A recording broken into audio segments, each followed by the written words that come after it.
Welcome back student, अस्सलाम वालेकुम। Student, हम डिस्कस कर रहे थे लास्ट में चैप्टर नंबर 9 एलिफेटिक हाइड्रोकार्बन। उसका प्रीवियस जो लेक्चर था 57, वो हम प्रिपरेशन ऑफ बेंजीन के हवाले से कर रहे थे कि how would you prepare benzene in lab by various method. तो उसको एक्सप्लेन के बाद प्रिपरेशन ऑफ बेंजीन जो हमारा वाइंड अप हो गया। आज हम डिस्कस करेंगे physical characteristics of benzene. Benzene एक वैल्यूएबल कंपाउंड है स्टूडेंट, एक अच्छा सॉल्वेंट समझा जाता है। तो इसकी बारे में हमें पता होना चाहिए कि कौन कौन सी इसकी जो प्रॉपर्टीज़ हैं वो इससे रिलेटेड हैं या कौन कौन सी ये फिज़िकल प्रॉपर्टी एग्जिस्ट करता है। ठीक है, तो देखें बेंजीन को अगर हम फेज़ नेचर के हवाले से देखें तो ये कलरलेस लिक्विड है, यानी ऑर्डर नहीं है, कलरलेस लिक्विड है। ठीक है। नंबर 2, इसका जो बॉइलिंग पॉइंट है that is 80.1 degree centigrade, water से कम है। ठीक है, यानी इसमें वोलाटाइल करैक्टर पाया जाता है। नंबर 3, इसका फ्रीजिंग पॉइंट जो है दैट इज़ 5.5 डिग्री सेंटीग्रेड। ठीक है। नंबर 4 पॉइंट है इनसॉल्युबल वाटर। तो ये आपने पार्ट 1 में भी पढ़ा है कि बेंजीन और वाटर जो हैं, ठीक है, वो आपस में हल नहीं होते और वो लेयर फॉर्म एग्जिस्ट करते हैं, फॉर्म दी अपर लेयर। यानी अगर आप फ़र्ज़ करें कि आप ये एक बीकर लेकर उसमें वाटर डालते हैं, ये वाटर डाल दिया, ठीक है, ये वाटर है, तो उसके ऊपर आप बेंजीन डालते हैं। ठीक है, तो बेंजीन को जो लेयर है ना वो अपर लेयर होगी, ये बेंजीन की लेयर, ये लिखा है and form the upper layer. उसकी वजह क्या है स्टूडेंट? उसकी वजह है डेंसिटी। ठीक है, जो वाटर की डेंसिटी है वो है डेंसिटी ऑफ वाटर, यहाँ मैं लिख देता हूँ, ये डेंसिटी ऑफ वाटर, ठीक है, वो 1000 किलोग्राम पर मीटर क्यूब। ठीक है, डेंसिटी ऑफ वाटर। और जो हमारे पास बेंजीन की डेंसिटी है, तो बेंजीन की डेंसिटी जो है वो है 876 किलोग्राम पर मीटर क्यूब। तो इस हवाले से देखें ज़रा कि जो हमारे पास बेंजीन है वो लेस डेंस है as compare to water, that is more dense. तो जब हम वाटर में बेंजीन डालेंगे या बेंजीन में वाटर डालेंगे तो ऑटोमेटिकली जो बेंजीन है वो वाटर से ऊपर आएगा due to its lesser density. ठीक है।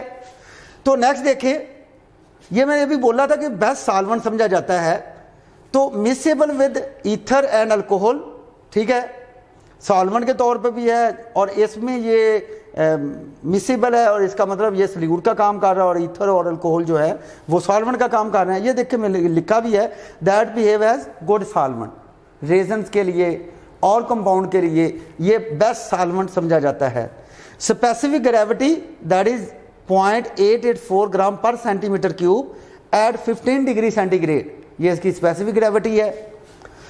नेक्स्ट है एक्सट्रीमली पॉइजनस। ये बहुत एक्सट्रीमली पॉइजनस है, यानी अगर फ़र्ज़ करें हम इसका कोई इस्तेमाल करते हैं, ठीक है, तो ये हमारे बॉडी के जो रेड ब्लड सेल्स हैं और वाइट ब्लड सेल्स हैं ना उनको डिस्ट्रॉय कर देता है। यानी ये लिखा है extremely poisonous destroys the red and white blood cells. ठीक है। Burn with luminous sooty flame, यानी अगर इसको जलाया जाए तो लुमिनस सूटी फ्लेम देता है। What do you mean by सूटी फ्लेम? लुमिनस का मतलब चमकदार, रोशन, रोशनी वाला, और सूटी का मतलब है साथ धुआं भी देता है। ठीक है, यानी चमक के साथ ये धुआं भी देता है, इसको कहते हैं burn with luminous sooty flame. बच्चों, ये थे हमारे पास physical characteristics of benzene that nearly comprise of 8 to 9 points. Next हम बात करते हैं that is the chemical reactions of benzene. ठीक है, केमिकल प्रॉपर्टीज ऑफ बेंजीन। तो generally it has been observe that benzene show 3 types of reactions. Benzene show 3 types of reaction. A category electrophilic substitution reaction, number B category oxidation reaction and number C category addition reactions. तो student, ये तीनों reaction में आज मैं first lecture को explain करूंगा और साथ में इस पॉइंट को एक्सप्लेन करूंगा, बहुत अहम। Very important conceptual article about the benzene, reactivity of benzene, ये general pattern of reactivity of benzene. Benzene की अगर हम रिएक्टिविटी देखें तो बेंजीन के बारे में अक्सर कहा जाता है कि benzene is an extraordinary stable molecule due to delocalisation of pi electronic cloud present in the benzene ring. ठीक है, ये देखें, ये एक बेंजीन रिंग है, इसमें हमारे पास ये 3 डबल बॉन्ड है और these are the pi electron, ये पाई इलेक्ट्रॉन है। इसकी डिटेल स्टडी हम इसके मॉडर्न कंसेप्ट में करेंगे, इसके स्ट्रक्चर में, लेकिन यहां भी मैं मेंशन कर रहा हूं, गौर से समझ लें। पाई इलेक्ट्रॉन और ये भी क्या है, पाई इलेक्ट्रॉन, ठीक है ना। तो इन पाई इलेक्ट्रॉन की मूवमेंट अक्सर होती रहती है, यानी ये पाई इलेक्ट्रॉन अगर इधर आ गए तो ये पाई इलेक्ट्रॉन इधर चले जाएंगे, ये इधर चले जाएंगे, तो जल्दी इस पे कोई अटैक नहीं करता। ठीक है, यानी ये पाई इलेक्ट्रॉन घूमते रहते हैं, जैसे फैन के 3 पारे हैं अगर, ठीक है ना, तो वो जब उसको हम ऑन करते हैं तो उसके जो विंग्स हैं, पार हैं, वो एक जगह पे नहीं, वो अपनी जगह पे नहीं रहते, वो मूव करते रहते हैं। बिल्कुल सेम उसी तरह इसके जो 3 बॉन्ड हैं अंदर, ये इनकी पोजीशन फिक्स नहीं है। ये जो सिग्मा बॉन्ड है, सिंगल बॉन्ड आप जानते हैं, ये सारा सिग्मा बॉन्ड है। यानी अगर मैं इसको ओपन करके डिटेल करूं तो ये आपके सामने ये पूरा स्ट्रक्चर है बेंजीन का। ये देखें, ये हाइड्रोजन है,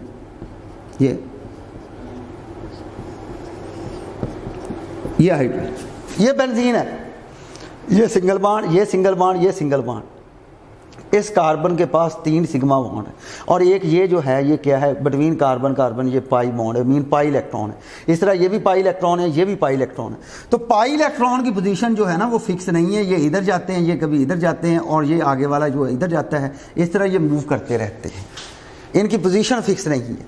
मज़ीद इसमें अगर हम और एक अंदाज से देखें, एक तो हमने पाई इलेक्ट्रॉन की बात कर दी कि वो उनकी पोजीशन फिक्स नहीं है, तो उनकी पोजीशन फिक्स ना होने की वजह से वो मूव जब करते हैं, वो डीलोकलाइज पोजीशन शो करते हैं, मोशन शो करते हैं, जिसकी वजह से आसानी से बाहर से कोई इस पे अटैक नहीं कर सकता।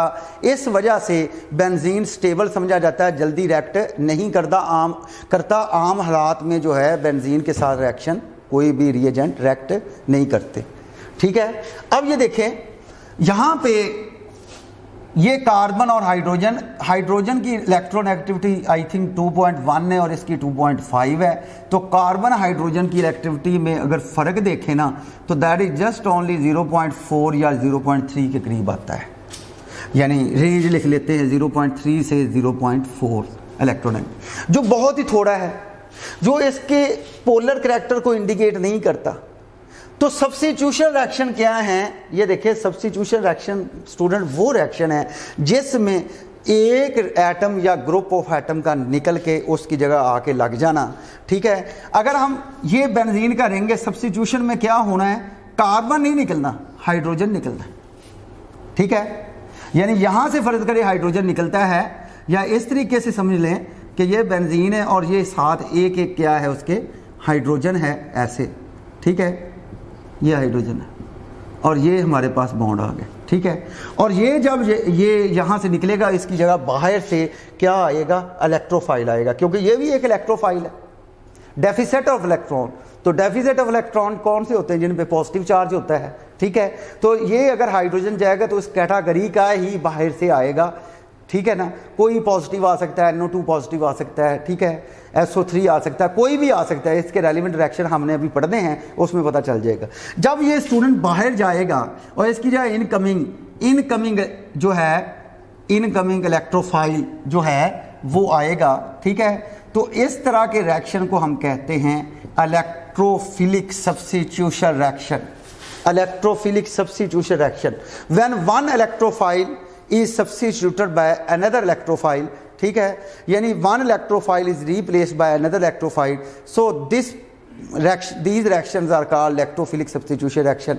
तो पता चला, जरा देखें, अब इमेजिन करें, इस डायग्राम को देख लें, इस डायग्राम को देख लें, इस स्ट्रक्चर को देख लें, हाइड्रोजन निकलकर इसकी जगह आ रहा है, इसका मतलब बेंजीन के रिंग को कुछ नहीं हो रहा।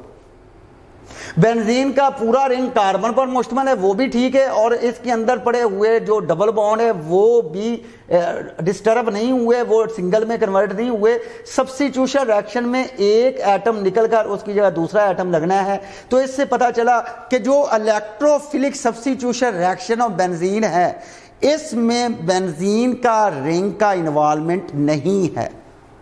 जली तौर पर बेंजीन दो किस्म के रिएक्शन शो करता है, एक वो कि जिनमें बेंजीन का रिंग शामिल नहीं है, वो ये रिएक्शन हुए, फिर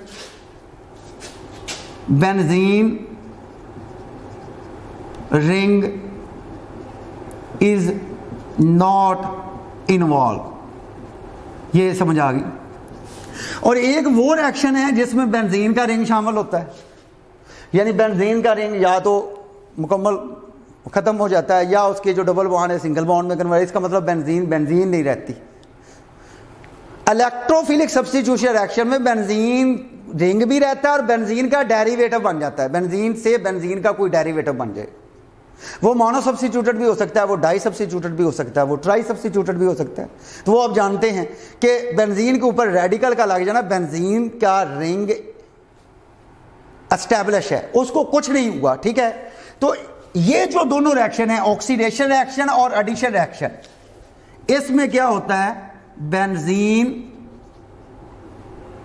रिंग इज इन्वॉल्व, इसमें बेंजीन रिंग इन्वॉल्व होता है।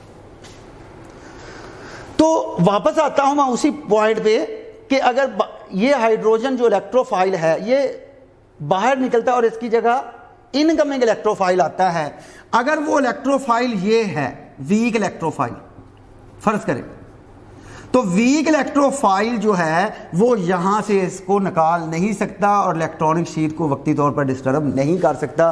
वीक इलेक्ट्रोफाइल के पास इतनी पावर नहीं है। इनकमिंग इलेक्ट्रोफाइल अगर वीक इलेक्ट्रोफाइल है तो वहां से हाइड्रोजन नहीं निकलेगा, ठीक है। क्यों? बेंजीन एक ज्यादा स्टेबल मॉलिक्यूल है, एक्स्ट्रा ऑर्डिनरी स्टेबल मॉलिक्यूल है। तो फिर क्या है, यहां पे वीक इलेक्ट्रोफाइल नहीं चाहिए, यहां पे strong electrophile is required. Strong electrophile is required, ठीक है। कैटलिस्ट की प्रेजेंस में, टेम्परेचर प्रेशर की प्रेजेंस में और कंडीशन की प्रेजेंस में, ठीक है। वो स्ट्रॉन्ग इलेक्ट्रोफाइल जब बेंजीन पे अटैक करेगा, वहां से एक कॉर्नर से कार्बन के साथ पड़ा हुआ जो हाइड्रोजन है वो वहां से निकल जाएगा और जो अटैक कर रहा है इलेक्ट्रोफाइल, इनकमिंग इलेक्ट्रोफाइल जिसकी नेचर क्या है, स्ट्रॉन्ग इलेक्ट्रोफाइल, वो उसके साथ क्या हो जाएगा, अटैच हो जाएगा। So called electrophilic substitution reaction of benzene. तो स्टूडेंट जनरल पैटर्न एक्टिविटी में हमने यही पढ़ा है कि बेंजीन जो है वो एक बहुत ज़्यादा एक्स्ट्रा ऑर्डिनरी स्टेबल मॉलिक्यूल है, ठीक है। तो जिसकी वजह से उसमें हमने ये भी पढ़ा कार्बन हाइड्रोजन की इलेक्ट्रोनेगेटिविटी में इतना फ़र्क नहीं है, जिसकी वजह से ये पोलैरिटी शो नहीं करता और हाइड्रोजन तब तक नहीं निकलेगा जब तक उस पर स्ट्रॉन्ग इलेक्ट्रोफाइल अटैक नहीं करेगा। वीक इलेक्ट्रोफाइल जो है वो जब इसके पास आएगा तो वो उसके पास इतनी पावर नहीं है कि वो हाइड्रोजन को वहां से क्या कर सके, निकाल सके, ठीक है। और उसके डीलोकलाइज पाई इलेक्ट्रॉन को वक्ती तौर पर डिस्टर्ब करके हाइड्रोजन को वहां से एक्सपेल आउट कर सके। तो इसके लिए फिर कौन सा चाहिए, स्ट्रॉन्ग इलेक्ट्रोफाइल। अब स्टूडेंट मैं इसमें आपको जनरल मैकेनिज्म समझाता हूं कि इलेक्ट्रोफिलिक सब्स्टिट्यूशन रिएक्शन होते किस तरह हैं, किस तरीके से बेंजीन कार्बन, जो बेंजीन का रिंग है, ठीक है, जो कार्बन पर मुश्तमिल है, उसके पास पड़ा हुआ हाइड्रोजन वहां से निकलता है और बाहर से आके इलेक्ट्रोफाइल जो है वो उस पर अटैक करके उसका हिस्सा बन जाता है और वो बेंजीन का डेरिवेटिव बन जाता है, ठीक है। तो मुतवज्जे हों, इसमें जो हमारे पास ये देखें, अब इसमें हम जो बात करते हैं वो है कि बाहर से कोई भी इलेक्ट्रोफाइल आके ना जब वो अटैक करता है ना तो उसके हमारे पास जो एक कम्प्लेक्स बनता है जिसको हम कहते हैं सिग्मा कम्प्लेक्स। फ़र्ज़ करें, ये देखें, ये मैं पूरा बेंजीन का स्ट्रक्चर बना रहा हूँ, ठीक है, कि आपको मुकम्मल तौर पर जो है ना वो समझ आ जाए, ठीक है। ये हाइड्रोजन, ये हाइड्रोजन, हाइड्रोजन, ये हाइड्रोजन,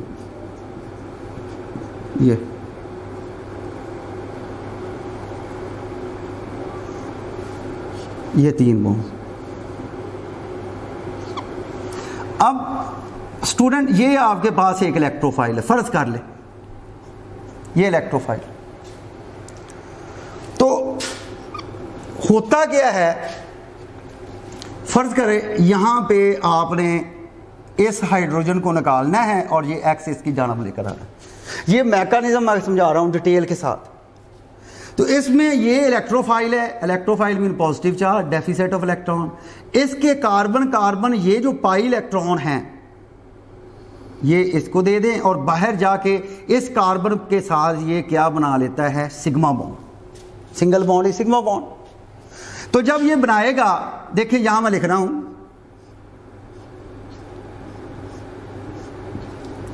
तो उसके नतीजे में एक कॉम्प्लेक्स बनेगा।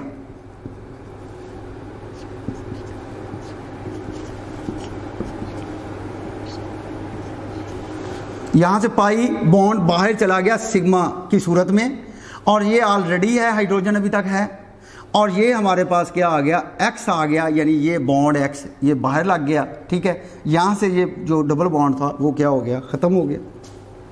स्टूडेंट देखे जरा, इस कार्बन की वैलेंसी पूरी है, चेक करें जरा, कार्बन की 4 पूरी है, 1 2 3 4। जहां से बॉन्ड गया ना वहां पे डेफिसिट हुआ है। इस कार्बन को जरा एग्जामिन करें, इस कार्बन की वैलेंसी पूरी नहीं है क्योंकि बॉन्ड जो है ना वो बाहर शिफ्ट हो गया, पाई जो है सिग्मा की सूरत में बाहर चला गया। तो यहां पे कौन सा चार्ज आया, पॉजिटिव, ये कॉम्प्लेक्स बना, पाई बॉन्ड बाहर जाके सिग्मा बन गया, सो कॉल्ड सिग्मा कॉम्प्लेक्स। तो स्टूडेंट इसको हम कहते हैं सिग्मा कॉम्प्लेक्स, ये सिग्मा कॉम्प्लेक्स। ठीक है, फिर समझ लें। और ये बॉन्ड ऑलरेडी है, ये देखें, ये बॉन्ड मैंने नहीं लगाए थे, मैं लगा रहा हूं, और यहां पे इस कार्बन की भी पूरी वैलेंसी है, चेक कर लें, 1 2 3 4। इस कार्बन की भी पूरी है, 2 3 4। इस कार्बन को देख लें, 1 2 3 4। इस कार्बन को देख लें, 1 2 3 4। ये सफर हुआ है, ये डिस्टर्ब हुआ है क्योंकि बॉन्ड बाहर चला गया, तो यहां पे पॉजिटिव चार्ज आ जाएगा। ठीक है, तो ये हमारे पास बना सिग्मा कॉम्प्लेक्स। अब ये जो हमारे पास सिग्मा कॉम्प्लेक्स बना है, ठीक है, इसको हम चाहते हैं कि यहाँ से इसको हम स्टेबल करें, इससे हम प्रोडक्ट बनाएं। इसको मैं दोबारा लिख रहा हूँ, ये एक स्टेप किया है, अब ये मैं दूसरा स्टेप कर रहा हूँ। ठीक है, उसी तरह बिल्कुल मुकम्मल ओपन करके मैं ये स्ट्रक्चर लिख रहा हूँ कि आप लोगों को मुकम्मल तौर पर जो है ना वो समझ आ जाए। ठीक है, यह हाइड्रोजन, हाइड्रोजन, यहाँ पे positive charge, hydrogen, hydrogen, hydrogen, और ये वो डबल बॉन्ड है जिनको हमने डिस्टर्ब नहीं किया था।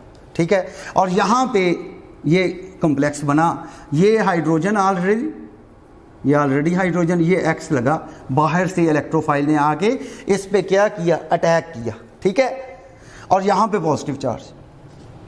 अब स्टूडेंट इसमें जो हमारे पास बाहर से फर्ज करें कोई नेगेटिव पार्ट पड़ा है, फर्ज करें, क्योंकि जो इलेक्ट्रोफाइल वो अकेला तो नहीं होगा। ठीक है, वो इलेक्ट्रोफाइल अकेला नहीं है, यानी फर्ज करें वो BX की सूरत में है। ठीक है, तो ये इसको दे दिया, ये क्या बन गया, ये हमारे पास X पॉजिटिव बन गया, और ये क्या बन गया, ये B नेगेटिव बन गया। ये जनरल एक मैकेनिज्म है।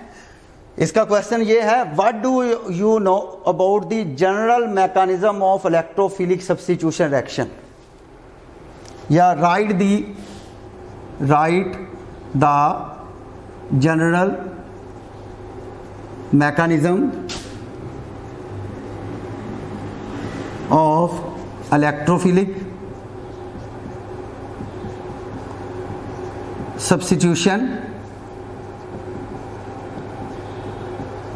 reactions। तो ये अगर आपको स्टूडेंट समझ आ गई ना, तो इससे रिलेटेड जितने भी इलेक्ट्रोफिलिक सब्स्टिट्यूशन रिएक्शन है वो आप इजीली कर लेंगे। ठीक है, ये मैंने आपको डिटेल इस वजह से किया कि आपको समझ आ जाए कि कंपाउंड है वो 2 चीज़ों पर मुश्तमिल होता है, यानी एक उसका ये पॉजिटिव बन गया, वो बन गया इलेक्ट्रोफाइल, और एक पे नेगेटिव चार्ज आ गया, वो न्यूक्लियोफाइल बन गया। ठीक है ना, अब जो बाहर पड़ा हुआ नेगेटिव है उस पर वो ये इस पर अटैक करेगा और इसको पॉजिटिव की ज़रूरत है। ठीक है, तो क्या होगा, यहाँ से ये H पॉजिटिव, ये देखो मैं सर्कल कर रहा हूँ, ये H पॉजिटिव की सूरत में बाहर चला गया क्योंकि हमने इसको स्टेबल करना है, और ये क्या है, सिग्मा कॉम्प्लेक्स है, ये सिग्मा कॉम्प्लेक्स है। ठीक है, सिग्मा कॉम्प्लेक्स। हमने इसको स्टेबल करना, स्टेबल के लिए क्या है, मैंने बोला था कि ये इलेक्ट्रोफिलिक सब्स्टिट्यूशन रिएक्शन वो रिएक्शन है बेंजीन के जिसमें बेंजीन के रिंग के कार्बन के पास पड़ा हुआ हाइड्रोजन निकलेगा बाहर से और इलेक्ट्रोफाइल आके लगेगा। इलेक्ट्रोफाइल तो स्टूडेंट आके लग गया, लेकिन अभी तक हाइड्रोजन वहां से नहीं निकला।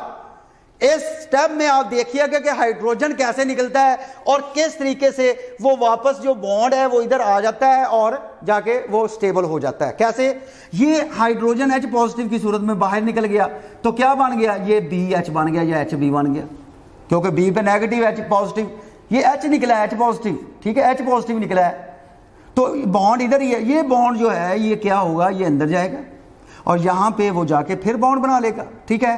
तो क्या हुआ, ये हमारे पास, फिर मैं दोबारा स्ट्रक्चर लिख रहा हूं, ठीक है, ये हाइड्रोजन हाइड्रोजन हाइड्रोजन और यहां भी हाइड्रोजन है, यहां भी हाइड्रोजन और ये बॉन्ड आ गया, ठीक है। इसका मतलब इसका पॉजिटिव क्या हो गया, खत्म हो गया, क्योंकि जब बॉन्ड ये अंदर आएगा पाई बॉन्ड की सूरत में चला जाएगा और ये जब बॉन्ड इधर आएगा तो इसके इलेक्ट्रॉन मिल गया और इसके पॉजिटिव जो इलेक्ट्रॉन की डेफिशिएंसी थी वो क्या होगी, पूरी होगी।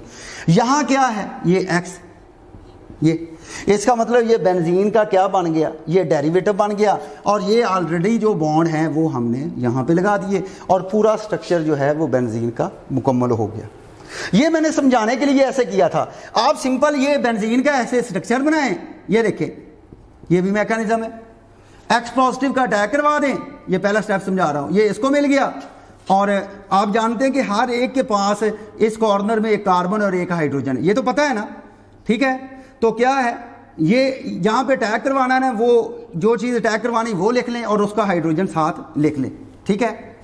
और ये जो चीज़ आई है ये कम्प्लेक्स आ गया, सिग्मा कम्प्लेक्स, ये, और इस पे कौन सा चार्ज है, यहां पे पॉजिटिव है, ठीक है। अब इस पे B नेगेटिव फर्ज करो अटैक कर रहा है, ये बॉन्ड अंदर चला गया, ठीक है, और ये बेंजीन का पूरा रिंग बन गया और वो डेरिवेटिव आ गया बेंजीन का,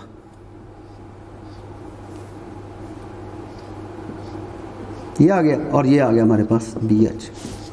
ये था स्टूडेंट, आप इस तरीके से भी कर लें। मैंने इसको डिटेल इस वजह से किया है कि स्टूडेंट को पता नहीं चलता कि हाइड्रोजन सर कहाँ से आया और किधर गया, ठीक है। तो ये मैंने पूरा डिटेल किया है कि जब ये इस पे अटैक करेगा ये बनेगा, कम्प्लेक्स बनेगा और इस कम्प्लेक्स में आप देखें कि जो अटैक कर रहा है वो भी अभी प्रेजेंट है और जो रिमूव होना है वो भी अभी प्रेजेंट है, ठीक है ना। यानी दोनों चीज़ें एक साथ आ गई हैं, ठीक है। ये और यहाँ पे जब वो बाहर से नेगेटिव इसके साथ रिएक्ट करेगा तो H पॉजिटिव की सूरत में हाइड्रोजन बाहर निकल जाएगा, वो BH बन गया और ये बॉन्ड अंदर आ जाएगा और ये मुकम्मल हो जाएगा, ठीक है। तो स्टूडेंट इसमें हमने फिजिकल करैक्टरिस्टिक्स को एक्सप्लेन किया, बड़े सिंपल से पॉइंट है, आप चेक कर सकते हैं। और दूसरा देखा कि बेंजीन कितनी किस्म के रिएक्शन शो करते हैं। तो स्टूडेंट रिपीट कर रहा हूँ, बेंजीन 3 किस्म के रिएक्शन शो करते हैं, बहुत अहम, electrophilic substitution reaction, oxidation reaction, addition reaction. और उसमें इलेक्ट्रोफिलिक सब्स्टिट्यूशन रिएक्शन को देखते हुए मैंने इसकी रिएक्टिविटी को एक्सप्लेन किया, ठीक है। और ये बताया कि वीक इलेक्ट्रोफाइल कभी भी बेंजीन पे अटैक नहीं कर सकता और रिएक्शन नहीं होगा। तो कब होगा रिएक्शन, बेंजीन की स्टेबिलिटी ज़्यादा होने की वजह से उस पे स्ट्रॉन्ग इलेक्ट्रोफाइल अटैक करेगा तब ही रिएक्शन मुमकिन है, वरना रिएक्शन मुमकिन नहीं है। फिर मैंने आपको ये राइट द जनरल मैकेनिज्म और electrophilic substitution reaction that comprise of 2 step, ये मैंने डिटेल से कर दिया है। इसकी अच्छे अंदाज से प्रैक्टिस करें और मैं उम्मीद करता हूँ आपको समझ आ गई होगी। बेस्ट ऑफ लक, अल्लाह हाफिज़।